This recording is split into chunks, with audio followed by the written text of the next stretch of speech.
Sir ನಮಸ್ತೆ. ಕೋಲಾರ ಜಿಲ್ಲೆಯಲ್ಲಿ ಇದೊಂದು ಅನಿಷ್ಟ ಪದ್ಧತಿ, ಒಂದು ಅಹಿತಕರ ಘಟನೆ ನಡೆದಿದೆ. ಏನ್ ವಿಚಾರ ಅಂದ್ರೆ, ನಮ್ಮ ಮುಳಬಾಗಿಲು ತಾಲೂಕು ಯಳವಳ್ಳಿ ಗ್ರಾಮದಲ್ಲಿ ನೋಡಿ, ಇವ್ರು ಬಂದು ಜನರಲ್ ಕಮ್ಯುನಿಟಿ, ಈ ಹೆಣ್ಮಗಳು ಬಂದು SC ಕ್ಯಾಸ್ಟ್. ಇವರಿಬ್ರು ಇಂಟರ್ ಕ್ಯಾಸ್ಟ್ ಮ್ಯಾರೇಜ್ ಮಾಡ್ಕೊಂತಾರೆ. ಇಂಟರ್ ಕ್ಯಾಸ್ಟ್ ಮ್ಯಾರೇಜ್ ಮಾಡ್ಕೊಂಡು ಕಷ್ಟಪಟ್ಟು ಅವ್ರೇನೋ ಅವ್ರ ಜೀವನ ಮಾಡ್ತಾ ಇರ್ತಾರೆ. ಈ ಹುಡುಗಿನ ಮದುವೆ ಮಾಡ್ಕೊಂಡಿದ್ದಾನೆ ಅನ್ನೋ ಒಂದೇ ಒಂದು ಕಾರಣಕ್ಕೆ ಅವತ್ತಿಂದ ಮದುವೆ ಮಾಡ್ಕೊಂಡಿದ್ದಿಂದ ಇವತ್ತಿನ ತನಕ ಕೊಡಬಾರ್ದು ಚಿತ್ರಹಿಂಸೆ ಕೊಡ್ತಾನೆ ಇರ್ತಾರೆ ಈ ಹುಡುಗನ್ಗೆ. ಪಾಪ ಅವನು ಫಿಸಿಕಲ್ ಹ್ಯಾಂಡಿಕ್ಯಾಪ್ ಬೇರೆ, ಪಾಪ ಕೈ ಬೇರೆ ಏಟಾಗೈತಿ. ಆದ್ರೂ ಆ ಹೆಣ್ಮಗಳ್ ಮದುವೆ ಮಾಡ್ಕೊಂಡು ಆ ಹುಡುಗಿನ ಬಿಡೋದ್ ಬೇಡ, ಹುಡುಗಿನ ಚೆನ್ನಾಗಿ ನೋಡ್ಕೊಬೇಕು ಅಂತ ಹೇಳ್ಬಿಟ್ಟು ಚೆನ್ನಾಗಿ ನೋಡ್ಕೊಂತ ಇದ್ದಾನೆ.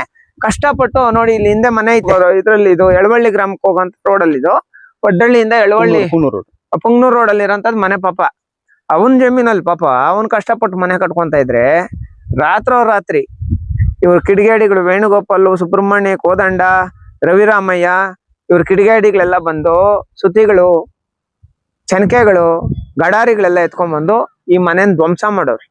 ಕಾರಣ ಒಂದೇ, ಈ ಹೆಣ್ಣು ಮಗಳು ನೀವು ಮದುವೆ ಮಾಡ್ಕೊಂಡು ಚೆನ್ನಾಗ್ ಆಗ್ಬಿಟ್ನೆ, ಉದ್ಧಾರ ಆಗ್ಬಿಟ್ನು ಅಂತ. ಬೇರೆ ಏನು ಇಲ್ಲ ಇದ್ರಲ್ಲಿ ರೀಸನ್. ಇಂಟರ್ ಕ್ಯಾಸ್ಟ್ ಮ್ಯಾರೇಜ್, ಆ ಹುಡುಗಿನ ಮದುವೆ ಮಾಡ್ಕೊಂಡು ಇವ್ನು ಚೆನ್ನಾಗ್ ಆಗ್ಬಿಟ್ನು ಅನ್ನೋ ಒಂದೇ ಒಂದು ಕಾರಣಕ್ಕೆ ಅವ್ನು ಬಿಡಬಾರ್ದು ಅಂತ ಹೇಳ್ಬಿಟ್ಟು ಇಷ್ಟು ಚಿತ್ರಹಿಂಸೆ ಕೊಟ್ಟವ್ರೆ. ಪೊಲೀಸ್ ಸ್ಟೇಷನ್ ಅಲ್ಲಿ ಬೇರೆ ತರ, ಅಂದ್ರೆ ಇವನು ಕೊಟ್ಟಿರೋಂತ ಕಂಪ್ಲೇಂಟ್ ಆದ್ರೆ ಬೇರೆದಾದ್ರೆ ಅವ್ರು ಬೇರೆ ತರ ಬರ್ಸ್ಕೊಂಡು ಇನ್ನೊಂದ್ ತರ FIR ಮಾಡೋರು. ಯಾರಾದ್ರೂ ನೋಡಿರೋರವ್ರ ಮಾಡಿರೋರವ್ರ ಹಂಗೆ ಹಿಂಗೆ ಅಂತ ಹೇಳ್ಬಿಟ್ಟು ಕೇಳ್ತಾರಂತೆ. ಯಾರೋ ಇನ್ಸ್ಪೆಕ್ಟರ್ ಮೇಡಮ್, ಸಬ್ ಇನ್ಸ್ಪೆಕ್ಟರ್ ಮೇಡಮ್ಗೆ ನಾವ್ ಹೇಳೋಂಥದ್ದೇನಂದ್ರೆ, ಇಂಥ ಬಡವರದು ಇಂಥ ಮನೆಗಳು ಧ್ವಂಸ ಆಗೋದು ಇಂಥ ಘಟನೆಗಳು ಕೋಲಾರ ಜಿಲ್ಲೆಯಲ್ಲಿ ತುಂಬಾ ಕಡಿಮೆ. ಇಂಥದ್ದೆಲ್ಲ ನಡೆದಾಗ ದಯವಿಟ್ಟು ಈ ಬಡವರಿಗೆ, ಇಂಥ ಹೆಣ್ಣು ಮಕ್ಕಳಿಗೆ ನೀವು ಅವ್ರ ಪರವಾಗಿ ನಿಂತ್ಕೊಂಡು ನ್ಯಾಯ ಕೊಡಿಸುವಂತ ಕೆಲಸ ಮಾಡಬೇಕು.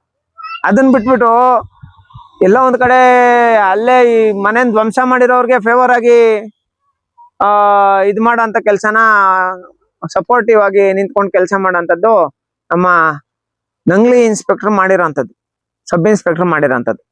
ಈ ವಿಚಾರಕ್ಕೆ ಸಂಬಂಧಪಟ್ಟಂಗೆ ಏನು ಈ ಹುಡುಗಗೆ ಸುಮಾರು ಕನಿಷ್ಠ ಪಕ್ಷ ಒಂದು 18 ರಿಂದ 20 ಲಕ್ಷ ರೂಪಾಯಿ ಲಾಸ್ ಆಗೈತಿ. ಆಮೇಲೆ ಇದೊಂದು ದುರ್ಘಟನೆ, ಇಂಥ ಘಟನೆಗಳು ನಡೀಬಾರ್ದು. ಇಂಟರ್ ಕ್ಯಾಸ್ಟ್ ಮ್ಯಾರೇಜ್ ಆಗೈತೆ ಅಂತ ಹೇಳ್ಬಿಟ್ಟು ಪಾಪ ಚೆನ್ನಾಗಿ ನೋಡ್ಕೊಂತ ಇದ್ದಾನೆ. ಜನರಲ್ ಕಮ್ಯುನಿಟಿ ಆದ್ರೂ SC ಕಮ್ಯುನಿಟಿ ಹೆಣ್ಮಗಳನ್ನ ಚೆನ್ನಾಗಿ ನೋಡ್ಕೊಂತ ಇದ್ದಾನೆ.